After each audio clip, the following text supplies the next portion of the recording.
I found in our possession a carte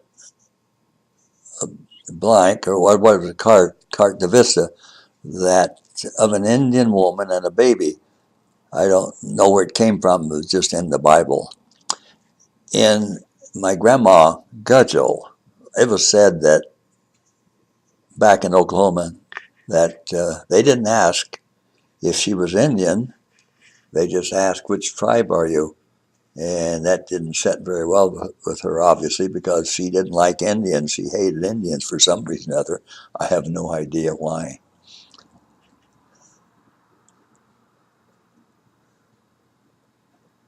No. In fact, Sarah Gudgel doesn't look like the white,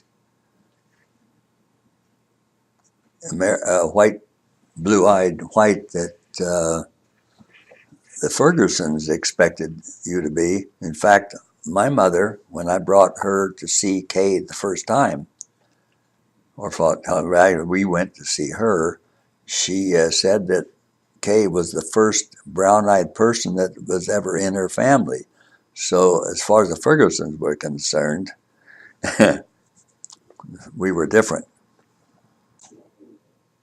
There was a good possibility, however, that the Gudgels, some of the Gudgels, present-day Gudgels, might have been descended from white slaves,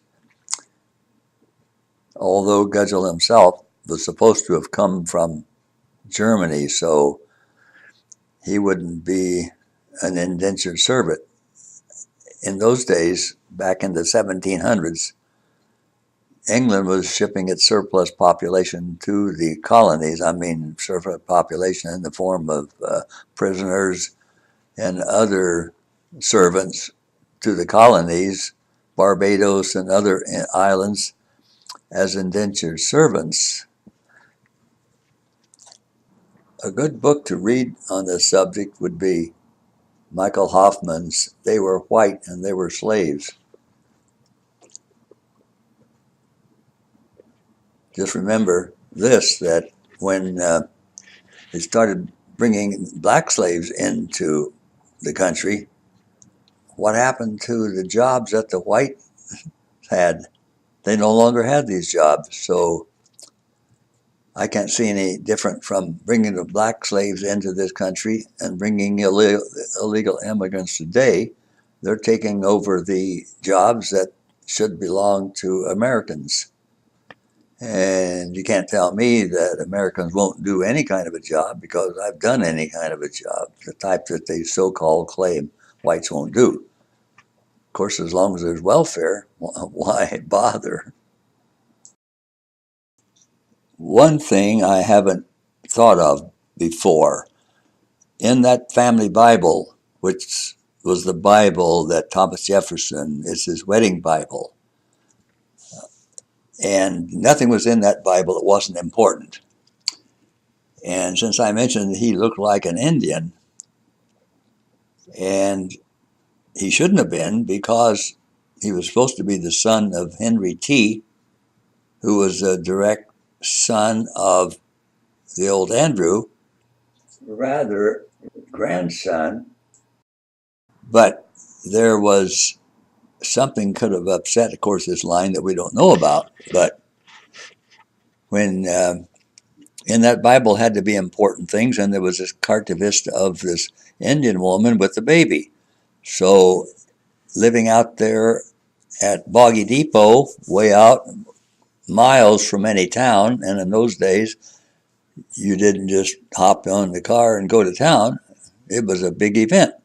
So I took this picture and a albumen print of, that's one of the let's see, it'd be the wife of William, the widow of William Gudgel, old Andrew's last son.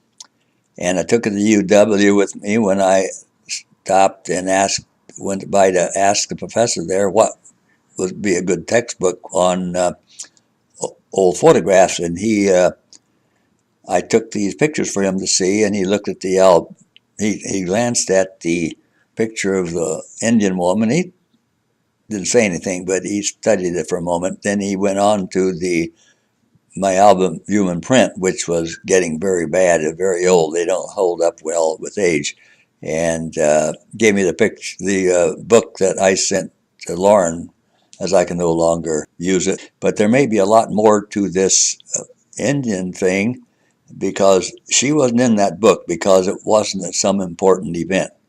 And I would think that Diane, if she did a little thinking, could maybe come up with some DNA tests that might give us some information on who's who in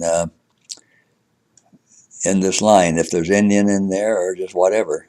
I'd like to have that done if Diane would do it.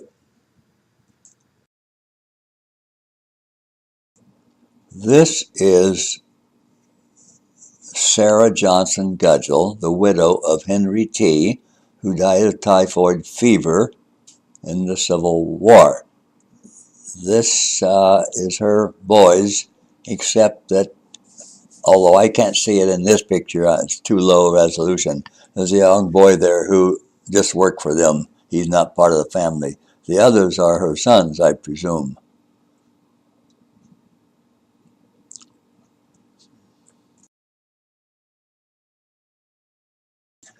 When Henry T. got sick with typhoid fever there at Fort Holt, at the confluence of the Mississippi and the Ohio River, they sent him to the Mound City Hospital in Mound City, Illinois.